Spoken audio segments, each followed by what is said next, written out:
Drive left side, and Burnett scoops it up over to first in time. Burnett making up for the error earlier in the first inning with some fine defensive work here in the second. And we are 2 in the books of the Class 2A title game, still knotted up at 1.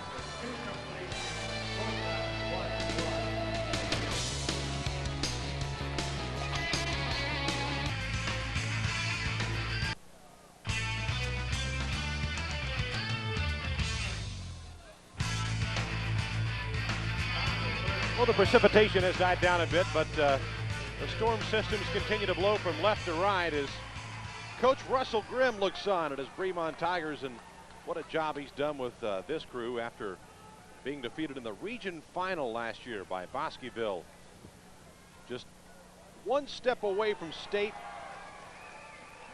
and losing out, but they make the return this year, and another successful run through the playoffs as they were able to beat Burton in the regional final as they got a one-hitter from Blake Burnett in that region final win against Burton.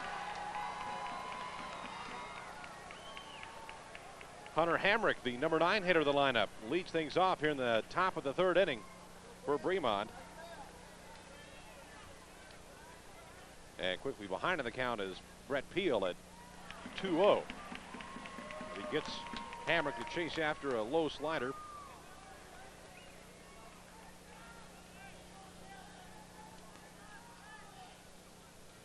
Hamrick 1 for 2 with a walk in the semifinal.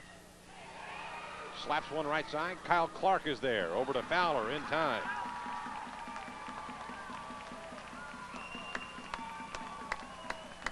So Bremond lost to Bosqueville in the region final last year, but made it a successful run in the playoffs this year, facing a round top Carmine in the best 2 out of 3 series in the bi-district round.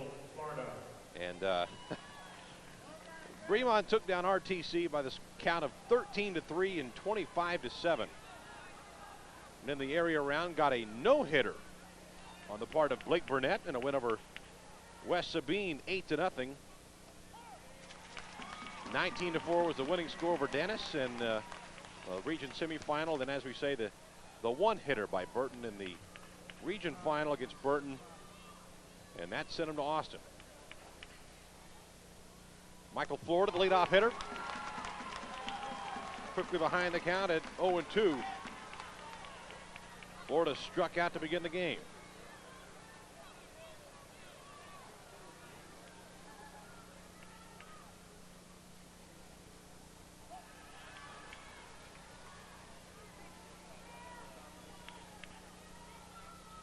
Brock has been a veteran of the 2 out of 3 series in the playoffs this year. Every round, in fact.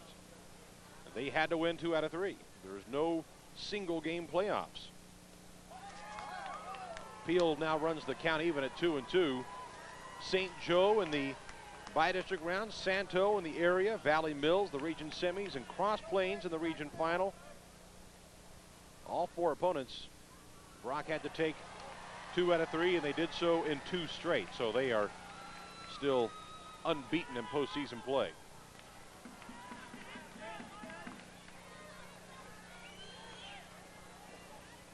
In fact, you have to go back to a non-district game against Godley earlier this year before the Brock lost a game period.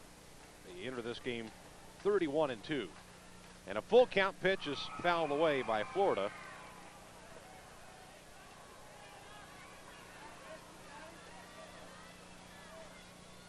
Actually, Bryson was the last defeat of Brock just before district play. Another full count pitch. And under the glove of Fowler at first and into the right field.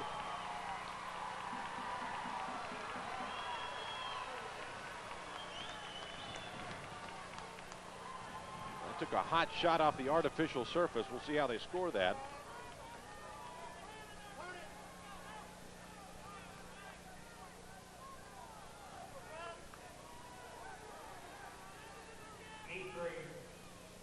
Will charge Fowler with the second Brock error. It is a whole new game on this surface. Chris Camille at the plate. Second baseman Chris Camille. But certainly these teams playing on artificial turf likely for the first time this year. And looks like Fowler there waiting for a bounce that just didn't come. They had him leaning and they got him. Michael Florida picked off at first base by Brett Peel.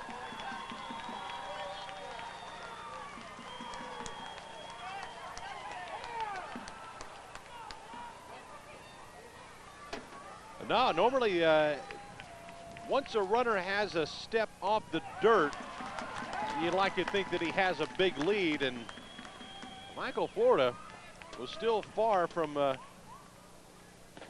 getting a foot off of the dirt, so it was not a big lead. He just caught leaning, and a great pickoff move by Peel as Clark comes up with it cleanly and goes over to first, and all of a sudden it's a 1-2-3 inning for Brett Peel.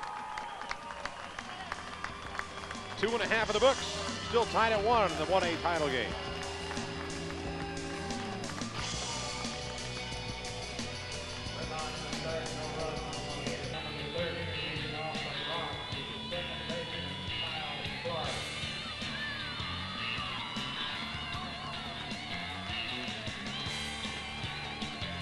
There you see a good portion of the crowd now making their way up the stands and under the protective covering of the clamshell configuration here at Disch-Falk Field. We get our first look at Kyle Clark, the number 9 hitter of the Brock lineup. Looking down to the pitching hand of Robert Hannes. Kyle Clark might be looking for a nice ball low in the strike zone over the plate that he can maybe 9-iron over the left field wall. This is a second trip to Austin for Clark. Came here earlier this year as part of the state golf tournament. And Clark, a big contributor to that golf team at Brock. Ball's fouled out of play and out of the reach of Michael Florida. Michael Florida, the catcher, also a repeat return to Austin. Florida was a member of the, or at least a state competitor in the 300 high hurdles. Should catch a look at Bill Sanders. Looking on as Kyle Clark swings at a 0-2 pitch and drives it into left field for a base hit. Base hit production from the number 9 hole of the lineup. And back to the top we go with Brady Deaver.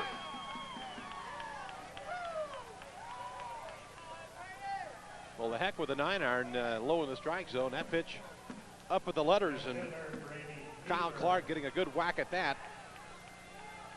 and looping it over to the head of Matt Janowski, the shortstop. So Brady Deaver, who led things off for Brock in the first inning with that little first pitch bunt single down the third base line. He went on to score on the throwing error by Blake Burnett.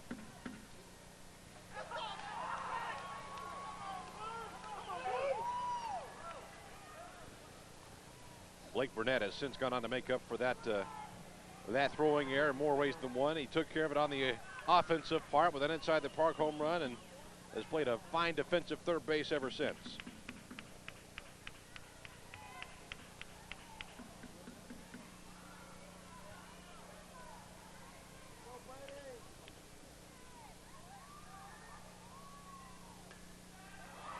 Now a drag down the first base line, and Andes will take it himself, but does his job and advances Clark to second base.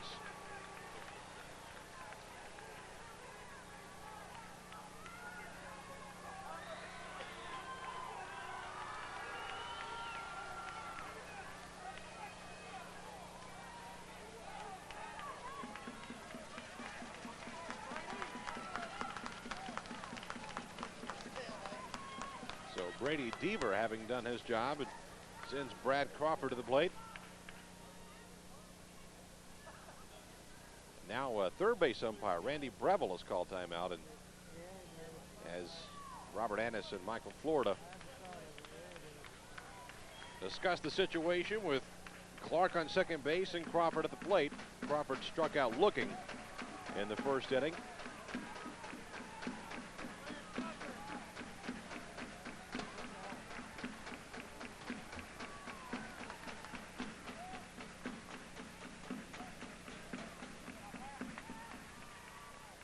We're actually starting to see a little break in the clouds out in left field. We have our first sighting of blue.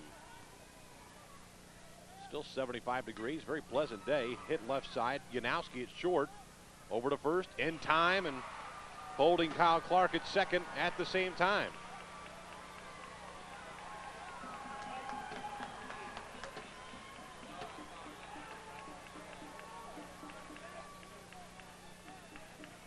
That brings up Jace Walker, who chopped a ball to Blake Burnett in the first inning that was underthrown under the glove of Alex Swick, and that allowed Brady Deaver to score from second base and was the first run of Brock.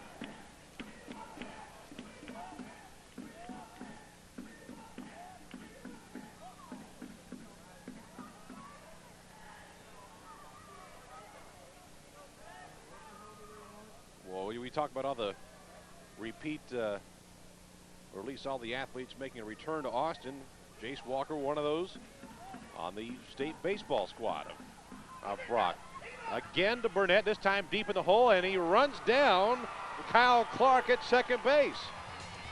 Clark caught in no man's land between second and third, and heads up play by Burnett.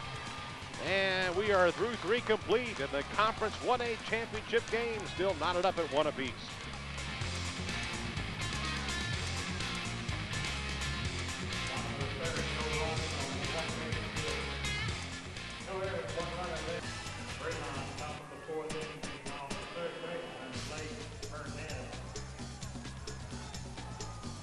Well, somewhere in there among the fans of Bremond are possibly some of the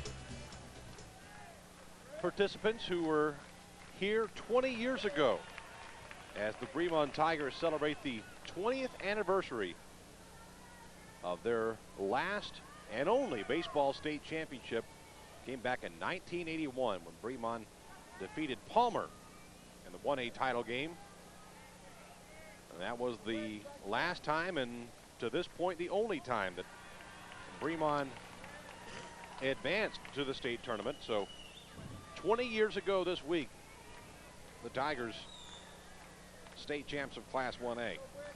Top of the third for the Tigers as Gary Nolan leads things off. He struck out in the first inning.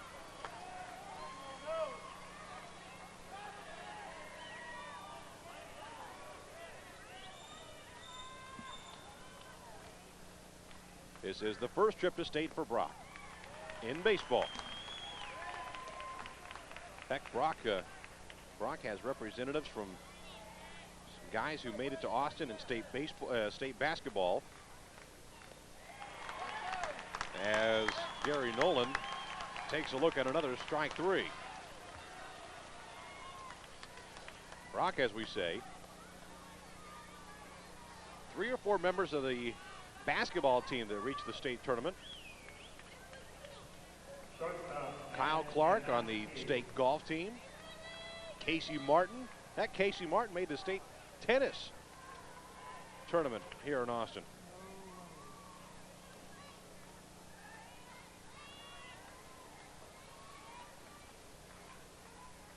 Blake Burnett, who hit an inside the park home run in his last time at the plate.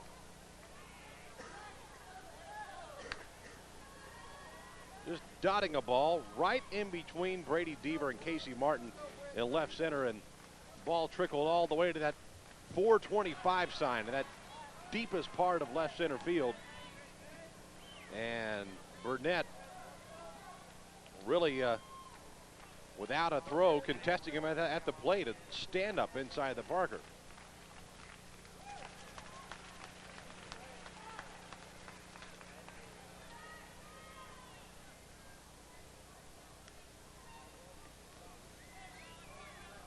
And made some nice defensive plays the last couple of innings as well.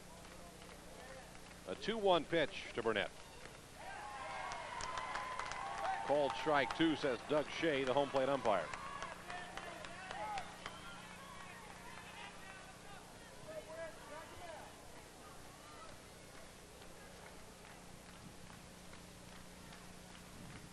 Two-two pitch hit right side. Kyle Clark comes up with it.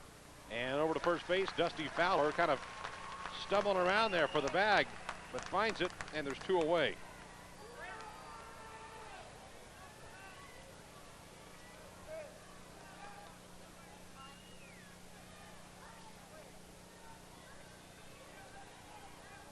Matt Yanowski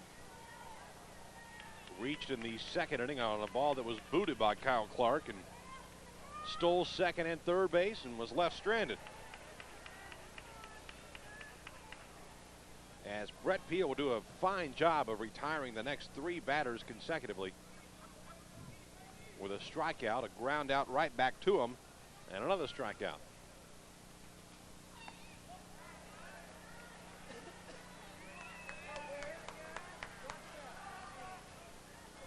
State tournament format a little bit different this year. Of course, those familiar with the Class 1A state tournament, Yanowski hits one to shortstop, and Jace Walker up with it in time over to Dusty Fowler. We'll talk about those tournament changes when we come back to the bottom of the 4th inning. Still tied at 1 in the 1A championship game.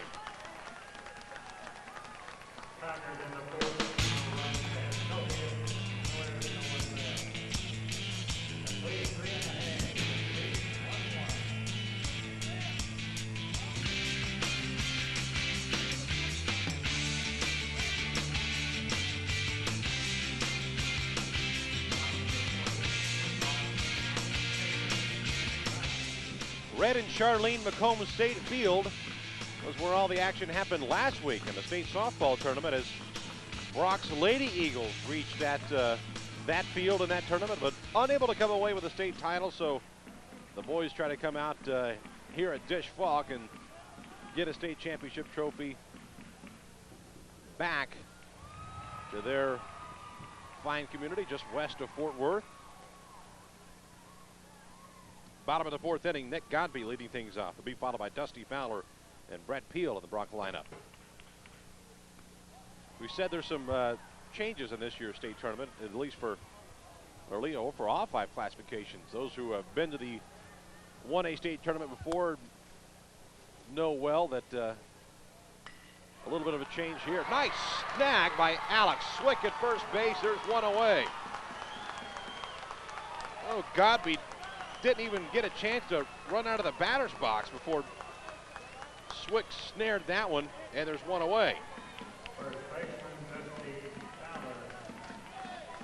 He goes over to the ropes and tags the hand of Dusty Fowler, who now steps in. Fouling 1 away. Of course, the Class 1A state tournament, the semifinal rounds normally held at the Goat Ranch of Burger Field. But they have moved things around, and the 1As being able to play here at Dish Falk is now the UIL is able to utilize Dell Diamond up in Round Rock, which is where the 3A and 5A semis were held. The 5As will actually hold their championship game there this year. So the 1As, 2As, and 4A schools able to take advantage of Dish Falk Field. And out of the loop now is, and gracefully so, as Dusty Fowler goes down looking at strike 3 for out number 2. Fowler has now struck out twice.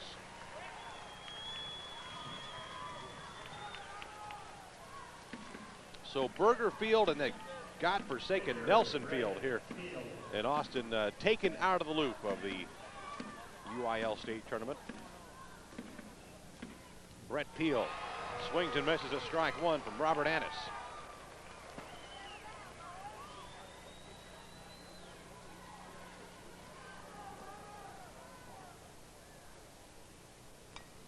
A chopper right back to Annis. Underhand flip in time to Swick.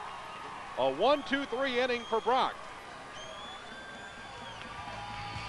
And the Bremond defense. 4 complete in the books of the 1A championship game. We're still looking to break a 1-all tie.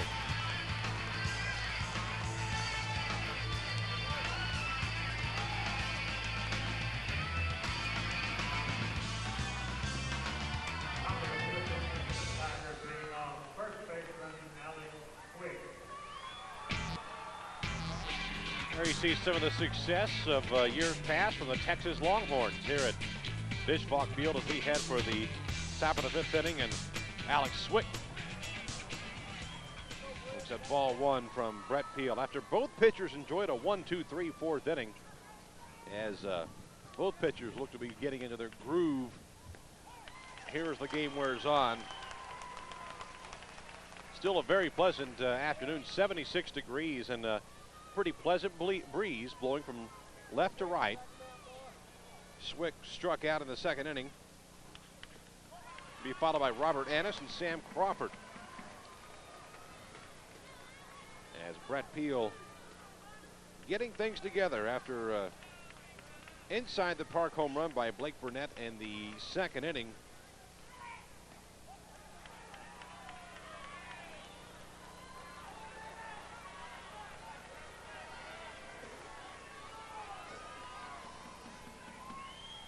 He has retired his last 9 consecutive batters, but gives up a 5-pitch walk to Alex Swick. That's his first walk allowed in this game. Robert Ennis grounded out right back to Peel in the 2nd inning. Pitcher Robert Anfield.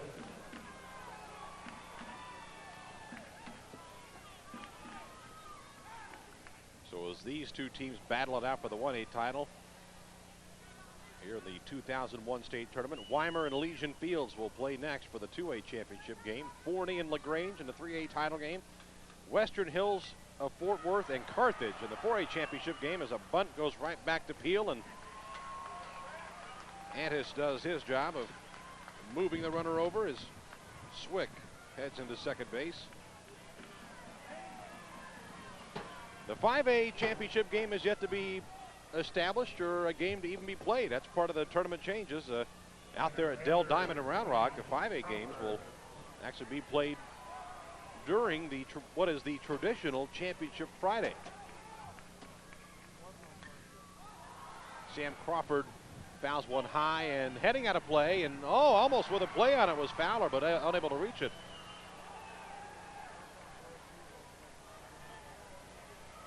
Midland High and Klein play in one semifinal of the Class 5A ranks, and Sugar Land Elkins and Austin's SFA, one of the oldest high schools in all of Texas. Stephen F. Austin High School here at Austin, chartered back in the 1880s.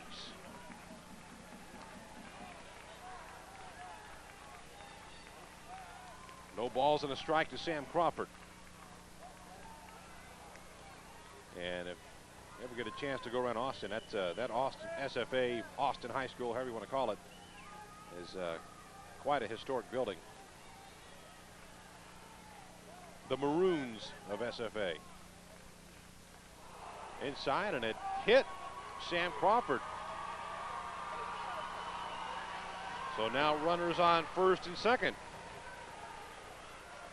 for Hunter Hamrick. And Bill Sanders is out of the dugout, and I'm quite sure he'll make the argument that Sam Crawford didn't put up a very big struggle to get out of the batter's box. I don't know if we have another look at that, but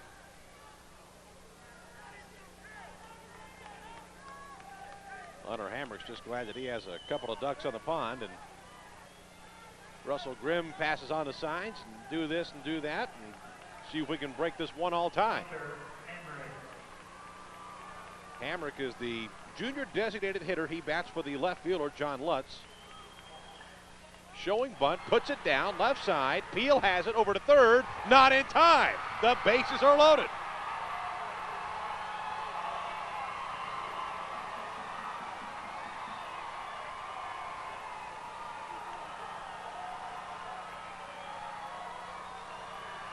Alex Swick turning on the wheels and beating the throw from Brett Peel to Brad Crawford at 3rd.